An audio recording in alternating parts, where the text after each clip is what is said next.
자, 그러면 이건 아무도 해석하지 못하는 마약 수사 무마 의혹. 자, 보세요. 삼부토건 주가 조작 의혹은 이게 돈이 생기는 문제야. 만약에 진짜 주가 조작 한다면 그럼 돈 욕심 있는 누군가가 뒤에서 기획했겠지. 이렇게 연결할 수 있습니다. 뭐 마약도 돈 생겨요. 에이, 설마 거기까지 간다고? 그러지 맙시다. 사실관계가 너무 안 나왔어요. 아직까지는요. 이게 왜냐하면 그 마약 사건이 적발된 경위가 확실하게 지금 공개돼 있지는 않고. 네.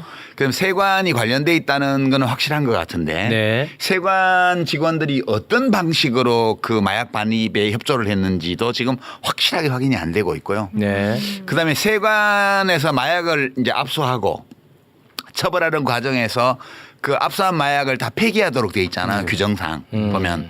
근데 도대체 어떤 종류의 마약을 얼마만큼 압수했으며 그 압수한 마약은 지금 어디에 있는가 혹은 어떻게 처리되었는가 에 대한 기본적인 사실관계도 아직 안 나오고 있어요. 네. 근데 이 부분 여쭤보고 싶은데 왜 용사는 이 사안을 심각하다라고 판단했을까요? 그러니까 그게 나와야 이걸 해석을 할 수가 있어요. 지금은 블랙박스예요. 이게 대통령실이 관심을 가져야 될 이유가 한 개도 없는 일이거든요. 그렇죠. 원래. 그렇죠. 이 일과 직간접적으로 관련이 있는 사람 누군가가 대통령실을 움직였을 가능성이 있어요. 아, 그 어찌됐든 움직여야 될 거 아닙니까? 그러니까 예. 그래서 인물을 볼 수밖에 없는데 네. 등장 인물을 보면 자 조병로라는 경무관이 있잖아요. 그 경무관도 전화를 했거든요. 그거는 이제 부탁받고 움직인 그러니까. 거니까. 근데 조병로에게 누가 부탁했는지 모르지만 그 다음부터는 연결고리가 조병로는 이종호와 연결이 돼 있고 이종호는 김건희 여사와 연결돼 있으니까 그러면 대통령실에서 만약 관심을 갖는다면 김건희 여사의 압박이나 압력이 있었을 가능성은 예측해 볼 수 있는 거 그러니까 아닌가요? 냄새가 나죠. 네.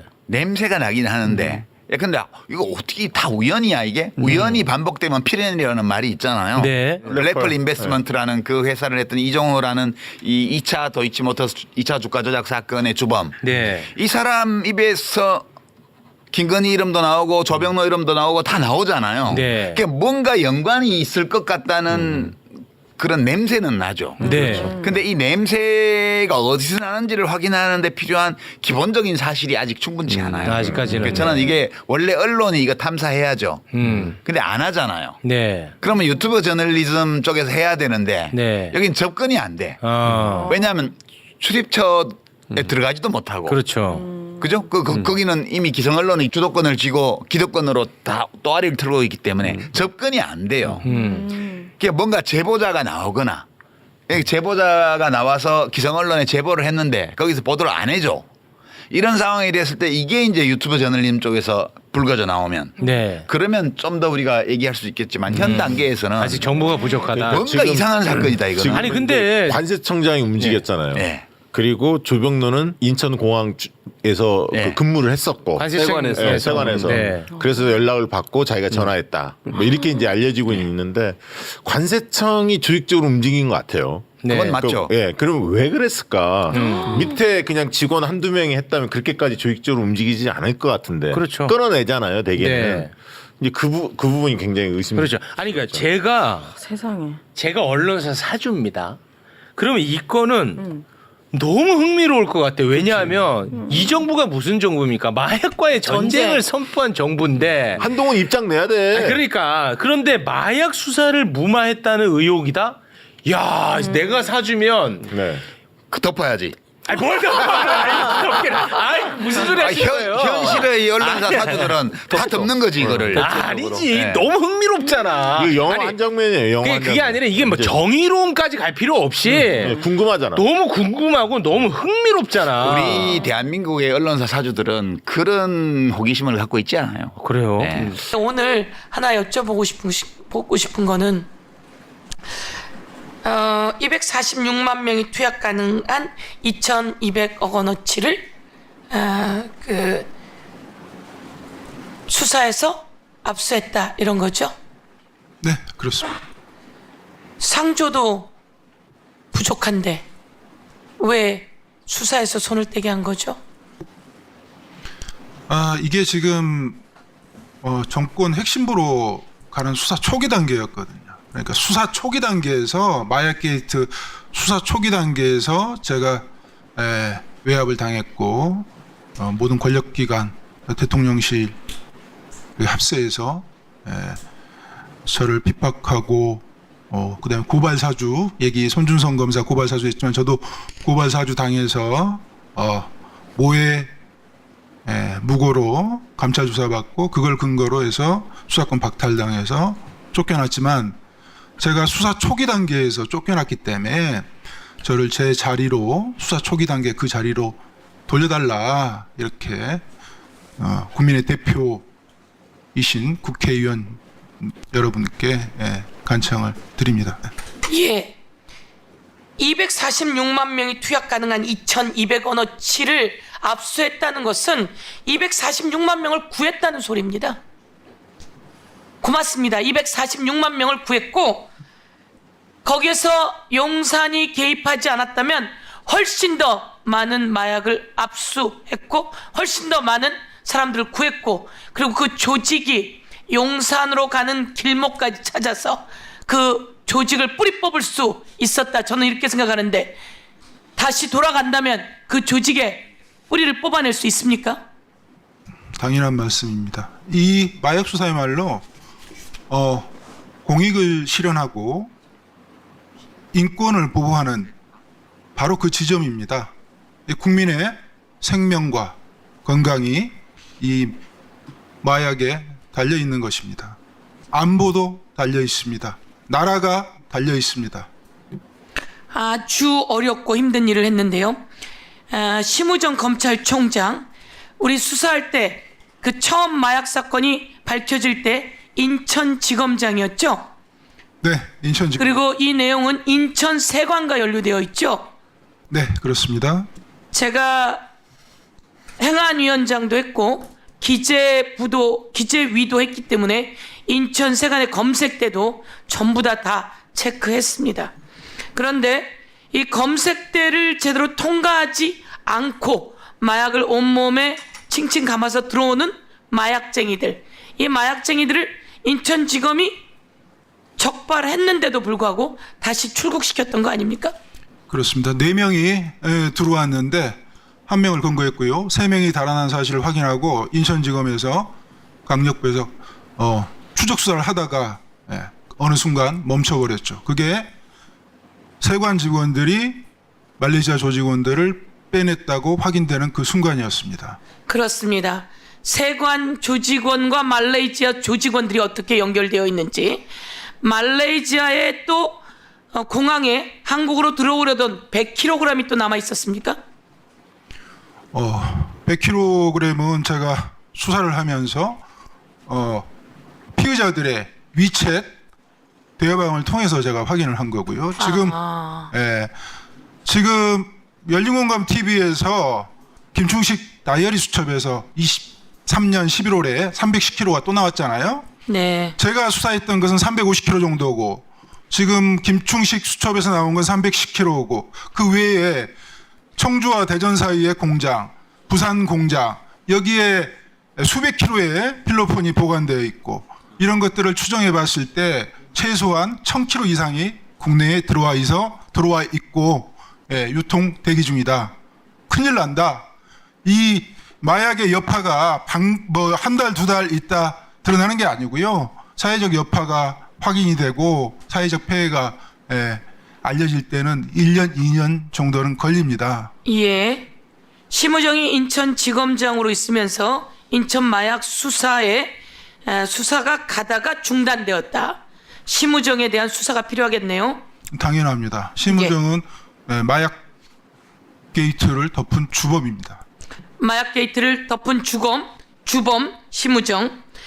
인천세관 연루 사실이 드러나자마자 언론에 보도되자마자 한동훈과 이원석이 남부지검 특수부 형사 6부를 폭파해 버렸다. 이 내용은 무슨 내용입니까? 방금 한 심우정 관련 얘기는 제가 백혜령 수사팀이 수사하기 전에 6개월 전 얘기입니다. 이건 제가 처음에는 몰랐죠. 백혜령 수사팀이 수사를 했던 것은 청주와 대전 사이에 공장에서 75kg가 올라왔고 그걸 수사하다가 나무도마 수사까지 겸해서 했는데 그때 유통된 양이 130kg 좀 넘었거든요. 근데 축소해서 얘기를 한 거죠. 국민들이 너무 놀랄까봐 이런 일이 대한민국 국내에 있었던 적이 없어서 너무 놀랄까봐 축소해서 브리핑을 한 것이죠. 근데 그게 제가 심우정의 사건을 검찰이 인천공항으로 들어온 사건을 덮었다는 사실을 두 번 제가 확인을 하고 그걸 드러내려는 그 순간에 한동훈과 이원석이 백현웅 수사팀을 도와줬던 남부지검 특수부를 폭파시켜버리고 영장을 막아서게 된 겁니다. 이게 영장 청구권을 남용한 대표적인 사례입니다. 예. 사람 몸에 칭칭 감고도 들어오고 도마를 파서 도마 안에 마약을 넣어서도 들어오고 도마 안에 마약을 넣었는데 어떻게 물품 검색에서 체크가 안 될 수 있죠? 항공화물은 100% 엑스레이 검색대를 통과한다고 생각하시면 되는데요. 나무도마는 동네 마트 가면 4,000원 주면 삽니다. 근데 항공화물 운송료가 1kg에 4만 원에 육박합니다. 그러니까 4,000원짜리를 4만 원 주고 말레이시아에서 수입을 하는 거죠. 그 가운데에 접착체가 붙어 있으면 아주 보기 흉하죠. 그 검색대에 100% 통과되니 100% 발견되는 것이고요. 100% 발견되는에도 불구하고 발견하지 못한 그게 문제인 거지 그때 않습니까? 세관 그 직원들이 너무 피곤해서 잠을 잤다고 그래도 전자통관 시스템이 반드시 발견해서 경고 문구를 띄워줍니다. 검사하라고. 맞습니다. 그리고 마약견이라는 존재가 있습니다. 마약견은 그 세관 직원들랑 함께 구성원입니다. 함께 3교대 하고요. 연봉은 저보다 많습니다. 마약견을 빼버렸죠. 마약견도 빼고 공항을 열어줬다고 제가 말씀을. 공항을 열어준 겁니다. 국민 여러분, 마약이 도마를 통해서 들어오면 검색이 안 됩니까? 그거를 열어주고 마약견을 빼주고 그래서 마약이 들어오게 열어준 세관은 누가 뒤를 봐준 겁니까?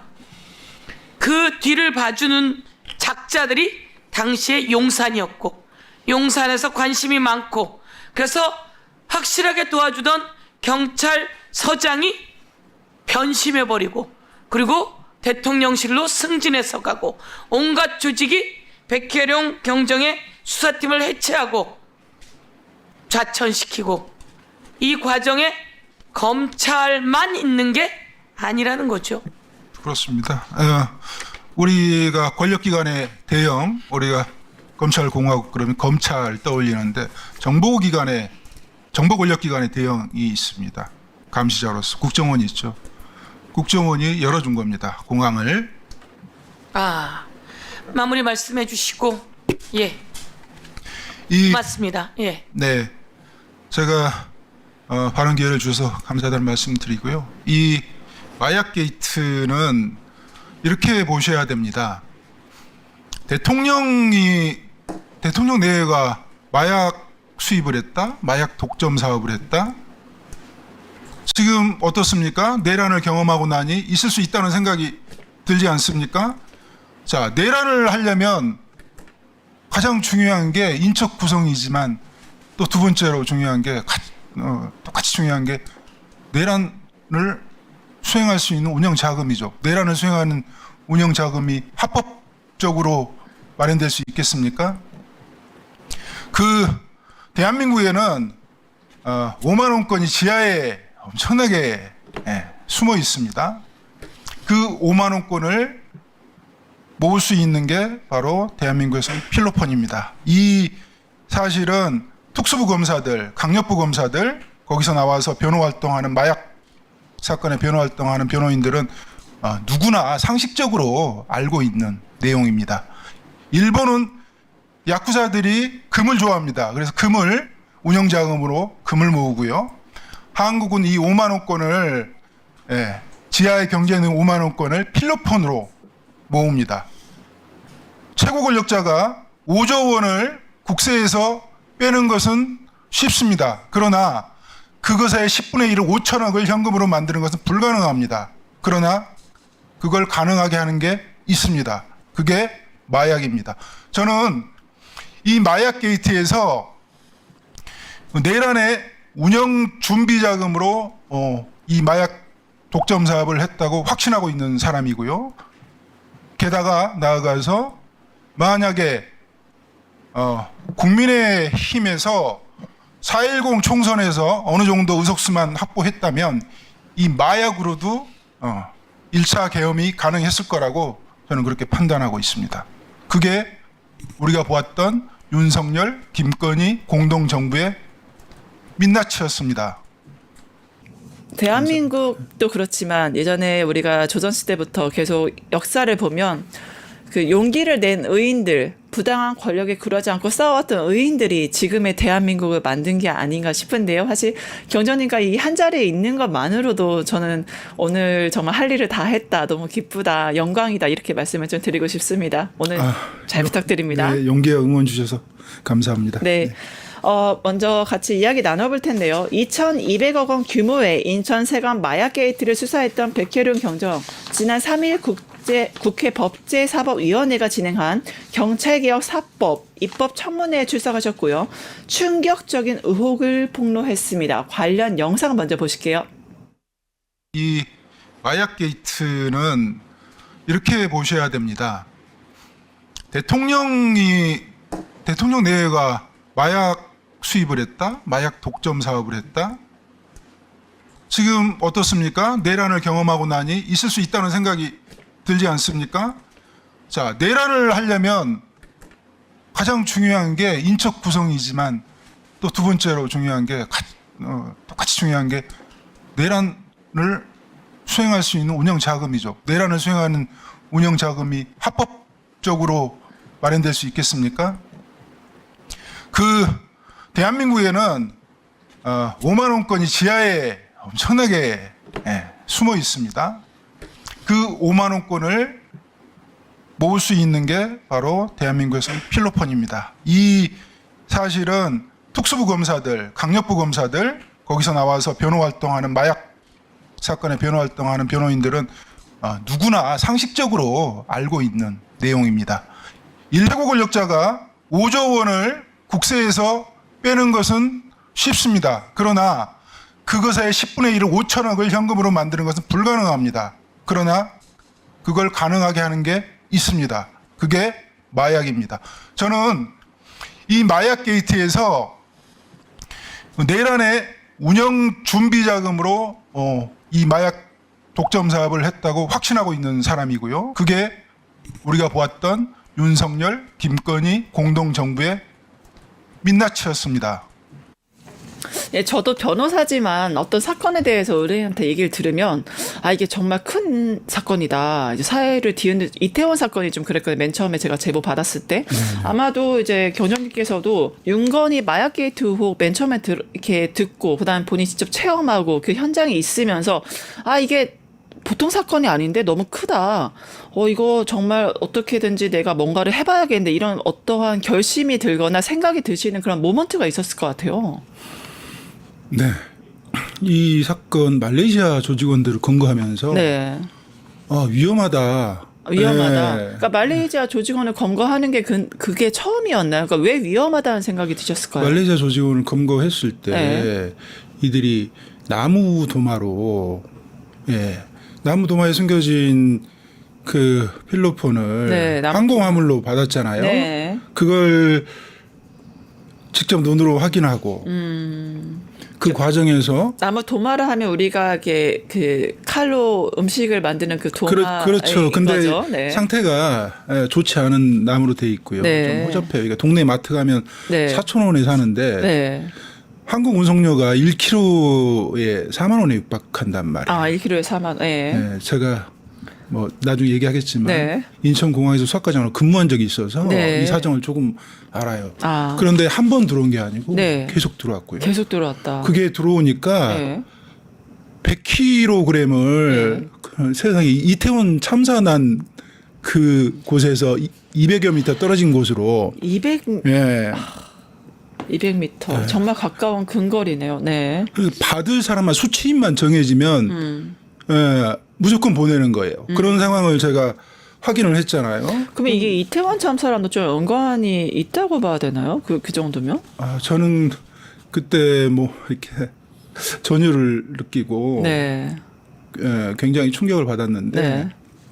공항이 열렸다는 얘기잖아요. 공항 자체가 열렸죠. 그래서 전 국민이 충격이었죠. 탐지기원도 그때 제대로 없이 공항이 열렸다. 이게 말이 되냐.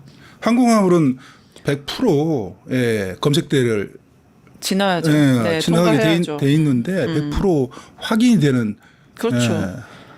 대한민국 그 공항 얼마나 국제적이고 세계적이고 체계적입니까? 이게 그냥 통과한다. 상식적으로 이해가 안 가는 거거든요. 그건 그날 세관 직원들이 일을 하기가 싫어요. 부부싸움 해가지고 정말 일을 하기 싫어요. 네. 그렇게 눈을 감고 있어도 네. 전자통관 시스템이 네. 확인을 해가지고 경고 네. 메시지를 띄워준단 말이에요. 어차피 시스템 자체가 그 구축이 되어 있다. 그럼요. 그리고 거기에 구성원이 있어요. 막강한 구성원이 있죠. 아. 마약견이. 그렇죠. 마약견이 있죠. 마약견이 그 세관 직원들 3교대 하거든요. 네. 같이 3교대를 해요. 왜냐하면 핸들러가 네. 같이 근무를 해야 되니까. 네, 네. 근데 그 마약견이 있었으면 당연히 이것은 뭐 가까이 가지도 않고 네. 충분히 발견되는 그런 사안인데 마약견도 빼버려요. 빼버렸죠. 그리고 이런 사안은 국정원이 모른다면 좀 기가 막힌 일인데 네. 국정원이 관세청과 처음부터 협업해서 공항을 열어줬다. 네. 말씀드립니다. 네, 결국에는 이제 국정원과 관계 기관들이 같이 합심해서 열어준 인천공항인데, 참 쉽지 않은 걸 여쭤봐야 될 것 같습니다. 그런 정말 국내에서 큰 이슈, 문제가 될 수밖에 없는 이런 초대형 사건을 마주하시고, 결국에 그거에 대해서 문제점을 느끼셨는데, 그게 뿐만 아니죠. 자청과 징계를 당하셨어요. 그래가지고, 하지만 이후에도 멈추지 않고 계속 폭로를 이어가셨거든요. 그러니까 저 같은 경우도 예전에 문제점을 내부의 어떤 횡령이나 배임이나 조직의 문제점을 제기를 했을 때, 그 전에도 저도 개인적으로도 나는 의롭게 살았어. 나는 정말 불의에 싸우는 거리의 변호사 이렇게 정말 그렇게 살아왔음에도 그 순간 그 직전에도 고민을 하지 않을 수가 없고, 왜냐하면 가족도 있고 여러 가지 주변 상황들 다치는 것도 있으니까 후회도 계속 시달렸거든요, 솔직히 말해서. 근데 이러한 용기를 내게 된 여러 가지 그런 자청과 징계와 여러 가지 불이익이 있었음에도 불구하고 이게 폭로를 하신 거잖아요. 그런 어떠한 이게 폭로를 하시게 된 폭로해야겠다. 난 이거 계속적으로 말을 해야겠다. 문제 제기를 해야겠다. 그런 어떤 계기 모멘텀이 좀 있었을까요? 처음에 외압이 경찰 지휘부 내에서 행사됐을 때는 제가 호소하고 설득하는 과정이 있었어요. 이건 나라 망한다. 어떤 분들을 좀 호소하고 설득? 경찰서장 그리고 지휘부의 상대로 제가 호소를 했죠. 이제 호소를 하니 돌아오는 건 더 큰 외압이었는데 이런 상황에서 선택을 하는 이제 국면이 생기게 되잖아요. 네. 이제 그럴 때 이제 저는 어떤 중요한 지점에서 선택을 할 때 이 운명이라고 생각을 합니다. 네, 운명. 저한테는 어찌 보면 이 사건을 취급했던 것도 그렇고 이러한 선택을 해야 되는 것도 운명이었는데 이 사안 자체가 처음부터 대통령실이 개입됐다는 걸 알았기 때문에 제가 싸우려면 일단 마음의 준비를 해야 됐어요. 그래서 네. 제 명령을 충실하게 수행했던 직원들이 다치면 안 되잖아요. 그런 동료들이 다치는 염려를 제일 많이 하잖아요. 그래서 이 동료들한테 제가 의사를 좀 물어봤죠. 네. 할 수 있겠느냐. 당연히 동료들은 목숨을 걸 일은 아니니. 그래서 그러면 나 혼자 외압은 싸울 테니 우리 동료들은 이 외압에는 관여하지 말아라. 그리고 이렇게 절연하는 시간이 좀 있었습니다. 그리고 나서 홀로 남았을 때 죽더라도 혼자 죽겠다. 그리고 모든 국가기관, 권력기관이 개입되어 있는데 어느 공무원 하나 말하는 사람이 없으면 되겠습니까? 나라 망하게 생겼는데. 네. 그래서 저라도 목소리를 내야 되겠다. 그런 절박함이 있었습니다. 네, 결국에는 주변에 가까운 동료조차도 두려워하고 외면했던 사건인데 그거를 이제 끝까지 정말 초반에는 그럴 수 있어요. 나는 불의한 거하는 그 마음이나 정의로운 마음에서 그렇게 할 수 있지만 이게 몇 년간 계속 이어간다는 것은 무엇인가의 강한 신념이나 본인만의 소신이나 철학이나 그 어떤 것이 있기 때문에 저는 가능하다고 보거든요. 방금 제 방송을 틀어주셨는데 네. 그 범죄를 확신하고 있는데 어떻게 눈을 감겠습니까? 예. 그 부분에 대해서 제가 눈을 감고 이 마약 게이트가 묻혀지게 되면 제가 대검찰청 앞에서 했던 말이 있습니다. 해방 직후에 독립군을 가장한 사람들이 너무 많이 나타났습니다. 맞아요. 그때 청산하지 못해서 우리가 이 고충과 어려움을 겪고 있는데 네. 이 사안이 닮아 있다고 저는 네. 생각을 합니다. 그래서 네. 반드시 이 문제를 네. 짚고 넘어가고 발본색원 해야 된다고 생각해요. 네. 다 처벌할 수 없지만 반드시 드러내서 이후에 다시는 이런 일이 없도록 이렇게 해야지 나라가 바로 서고 대한민국이 바로 설 수 있다고 그렇게 생각을 합니다. 예, 정말 자청과 징계에도 외로운 싸움을 이어가시고 오직 그 나라를 생각하는 마음, 진짜 나라를 위해서 일하는 공무원이라는 게 어떠한 분들이 해야 되는지, 진짜 공무원이 무엇인지를 정말 롤모델을 보여주시는 것 같아서 지금 가슴이 굉장히 뭉클합니다. 사실 사람들이 맨 처음 이 소식 접했을 때 너무 무겁다도 있지만 이게 영화에서나 가능한 얘기가 아닌가. 그래서 어떻게 인천 세관 자체가 범죄에 연루되고 어떻게 통실이나 핵심 인물들이 범죄에 연루되고 이런 것들을 사람들이 이거 말이 돼? 이런 게 대한민국 마약 청정국이라면서 어떻게 세관과 범죄 조직이 연루돼서 이런 일이 일어날 수 있어. 다들 굉장히 좀 놀라시고 의아해 하셨거든요. 네. 어떤 분은 영화 같다, 어떤 분은 만화 같다. 저도 처음에 이 사건을 진행해 나가면서 너무 위험한 사건이고 네. 너무 영화 같은 사건이어서 네. 굉장히 조심스럽게 돌다리를 두드리면서 진행을 해 나갔죠. 현장 검증을 여러 차례 반복을 했습니다. 네. 너무 어려워요, 사건이. 너무 어렵고 검찰에서 콕콕 묻어놨기 때문에 네. 들춰내기가 어려웠어요. 네, 그러니까 직접 수사를 진행해 보시니까 검찰에서 어떤 식으로 어떻게 묻어놨었나요, 이게? 백혜령 수사팀이 수사를 해서 이 말레이시아 조직을 적발하고 세관 연루 사실을 확인하게 된 게 23년 9월이에요. 네. 그런데 그 6개월, 7개월 전에 네. 23년 1월 23일부터 2월 말까지 네. 공항에 엄청난 일이 있었어요. 네.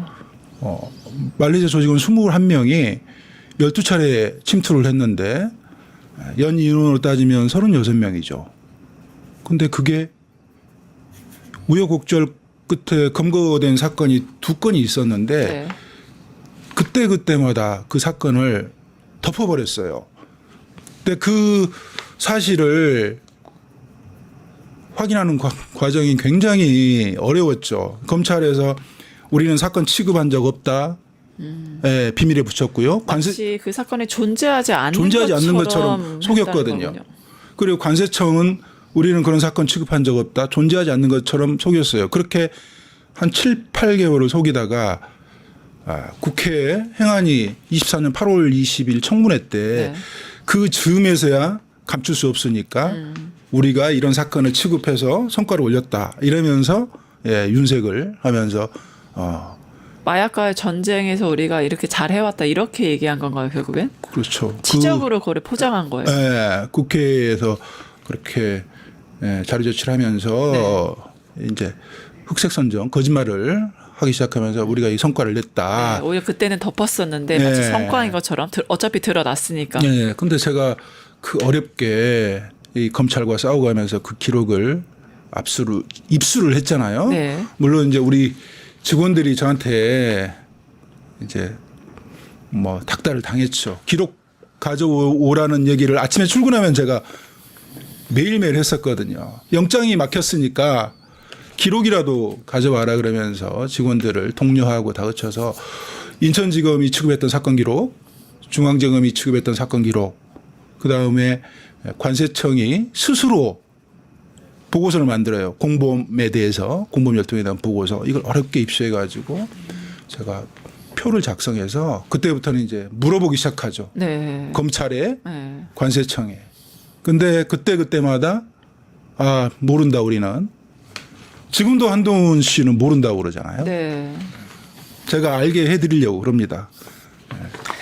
네, 앞으로 그 표로 정의하고 이런 것들 현실적으로 하셔서 이제 모른다고 외면하는 그런 진실에서 빠져나올 수 없도록 굉장히 많은 준비를 하고 계신 것 같아요. 근데 한동훈도 한동훈인데 많은 사람들이 충격받았던 게 또 있었죠. 바로 경찰개혁 입법청문회에서 윤석열, 김건희가 마약 사업을 했을 거다. 이게 내란과 연관돼 있다 증언을 하셨습니다. 이게 그냥 뭐 일개 관료가 아니라 어떠한 정부 부처 관계자가 아니라 바로 VIP1, VIP0가 여기 직접 연루가 돼 있을 거예요. 내란과 연관돼 있었다. 너무나 전 국민적인 충격을 안겨줬거든요. 이거는 좀 어떻게 보고 계실까요? 네, 이게 사건을 진행하면서 시간의 추이에 따라서 제 인식이 조금 달라졌어요. 인식이 달라지셨군요. 네, 23년 9월 10월경에는 이런 인식이 있었죠. 세관 직원들이 연루가 됐는데 공범으로 가담을 했는데 이들이 윤건희 일가와 굉장히 가까운 사이여서 그리고 뭐 평택항이나 이런 등지에서 좀 관세 포탈을 하는데 좀 도와줘서 집사 역할을 해서 이들을 구명해야 되겠다라는 인식이 좀 있었어요. 그래서 이들을 구해주기 위해서 그렇게 무리수를 뒀나 그렇게 인식을 했는데 이 사람들을 초창기에 구명을 해줬으면 그 이후에 범죄는 없어야 되는데 23년 2월 5일 날 이 사람들의 범죄가 검찰에 의해서 적발이 됐는데 그 다음 날부터 수사가 진행이 안 됐단 말이에요. 그 다음 날부터는 이 사람들이 영웅이 돼 버렸어요. 뒷배에 V1, V0가 있다는 사실이 알려지니까 이 사람들이 영웅이 돼서 아예 마약 조직원들을 관리를 해요. 알림이라는 그 지금 쓰지 않는 제도가 있는데 자기만 알겠다고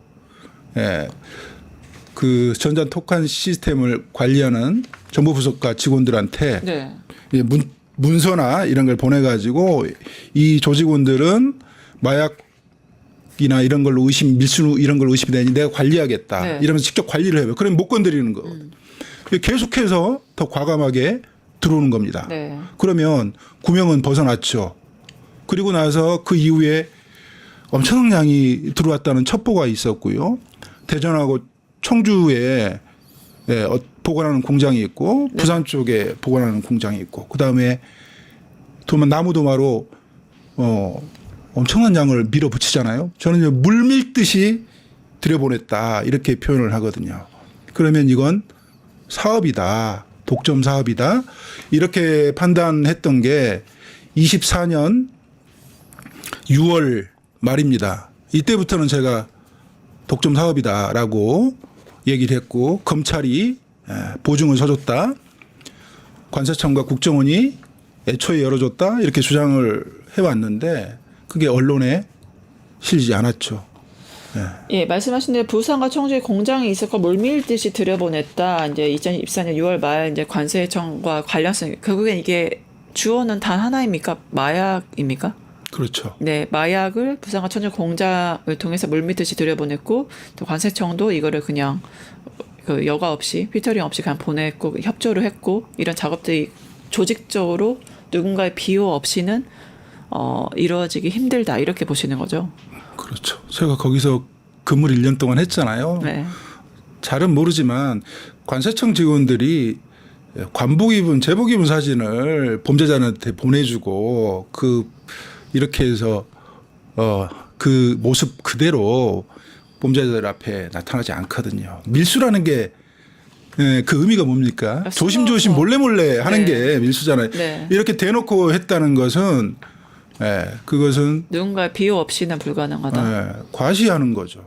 과시한다고. 과시하는 거죠. 이들의 행위가 니네들의 행위는 어찌 보면 이건 우리 선조들한테 죄송한 얘기인데 지금 니네들이 몰래몰래 하는 행위는 독립군처럼 독립운동하는 거다. 왜 준비를 하고 있었잖아요. 내란을. 그렇죠. 이 종북 좌파 척결을 위해서 공무원들은 자존심이 더군다나 이렇게 안보나 권력기관 그다음에 검찰이나 이 수사기관에 근무하는 사람들은 자존심이 대단하죠. 네. 그런 사람들을 돈다발과 승진으로 묶어두기에는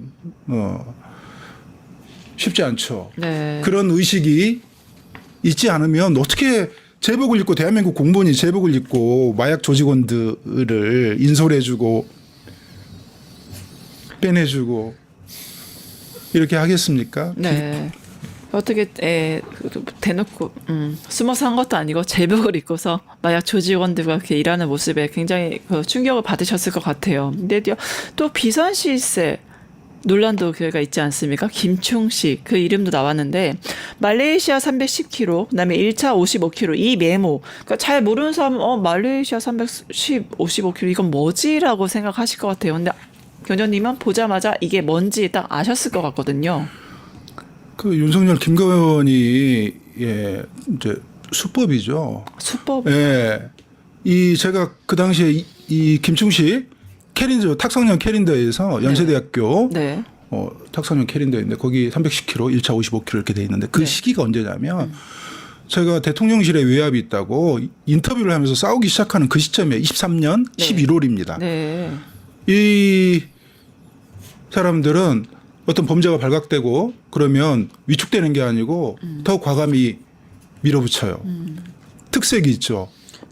이 사람들이라 하시면은 비선실세 김충식을 포함해서 윤석열 김건희를 그렇죠. 윤석열 김건희를 말씀드리는 거예요. 네. 김충식 그다음에 말레이시아에 거주하는 김건희 씨 동생 김진아 씨 그다음에 오빠 김진우 씨 이 네.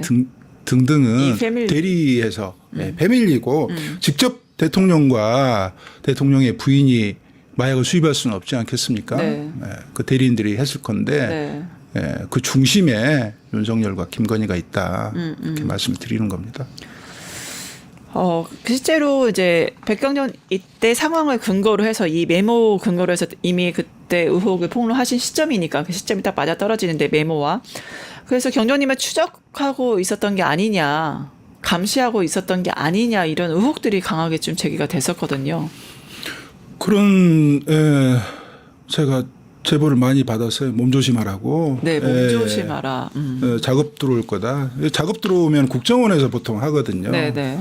국정원이 저희가 이제 국정원이 주로 하는 게 이제 공작이죠. 네. 그 공작을 나라와 국민을 위해서 해야 되는데 이 국정원이 이 마약 유통을 차단하는 일에 대해서는 완벽하게 눈을 감아버렸는데 그런 소문이 돌아서 제가 이제 공황 장애가 좀 왔던 적이 있습니다. 그래서 제가 차량 운전을 제 스스로 안 했고요. 밖으로 나가지 않으려고 노력했고 뭐 골목길 등 이런 데를 들어가지 않으려고 조심했던 그 시기가 한 1년 정도 있었습니다.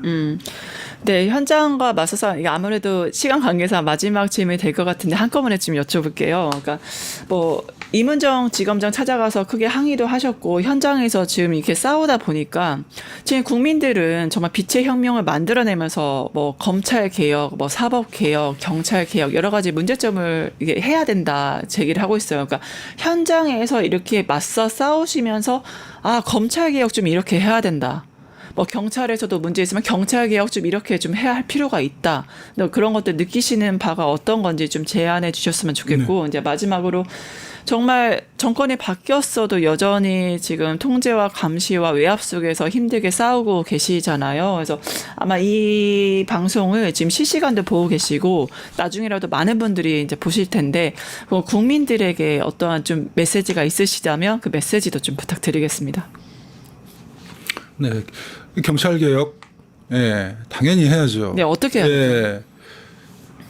지금 이 마약 게이트를 최초에 나서가지고 국가안보실하고 네. 관세청하고 경찰 지휘부하고 이렇게 나서서 외압을 행사를 했는데 우리 제가 자라온 터전이지만 경찰 개혁 시급하다고 생각을 합니다. 그 구체적인 부분은 시간이 없어서 나중에 기회가 있으면 말씀드리고요. 검찰은 제가 이문정 지검장님을 찾아간 적이 있습니다. 네. 또 뭐 방문 요청을 해서 항의하러 찾아갔던 건 아니고요. 결과적으로 그런 모양새가 됐는데 이 합수팀을 꾸렸던 그 과정이나 절차가 전혀 없어요. 네. 그 지금 이 합수팀은 이 사건을 중심으로 꾸려졌잖아요. 사건 기록이 경찰에 있는지 불송치를 해서 검찰이 그걸 가지고 재수사 요구를 한 건지 송치를 해서 보완 수사를 하는 건지 보완 수사 요구를 하는 건지 그 자체가 불분명해요. 지금 경찰에 사건이 있는데 그게 검찰로 넘어갔다면 네. 그건 경찰 지휘부가 직권남용한 거 위법합니다. 그런데 그 구성원들이 대통령이 당선된 지 일주일 만에 그 합수팀이 급하게 꾸려졌는데 절차 과정이 없는 것도 위법하지만 그 구성원들이 심우정, 노만석, 그 검찰 지휘부요. 그 다음에 그 주의 감독하는 신준호 차장검사 전부 마약 게이트 덮어준 사람들이에요. 예. 그 다음에 그 기록을 내주고 우리 경찰 인원을 내준 경찰 지휘부 이호영, 국가수사본부장 김병찬, 서울청장 박현수 이런 사람들이 전부 마약 게이트하고 직접적으로 연관돼 있는 사람들이거든요. 네. 이런 사람들로 구성해가지고 꾸렸으니 이 사건을 진행을 해서 실체를 밝히고 정의 실현하겠다고 그런 게 아니고 사건을 축소 은폐하는 목적이 1차 목적이겠고요. 네. 두 번째는 국민의 관심사로부터 멀어지게 해야 되겠다. 네. 격리해야 되겠다. 특검은 진행하는 과정에서 국민한테 알리는 그런 절차가 있지만 이 검찰 합수팀의 수사는 이 피의 사실 공무상 기밀이라는 이유로 지금 아무 말도 안 하고 있잖아요. 숨기고 있잖아요. 네. 진행도 안 되는 걸로 제가 알고 있습니다.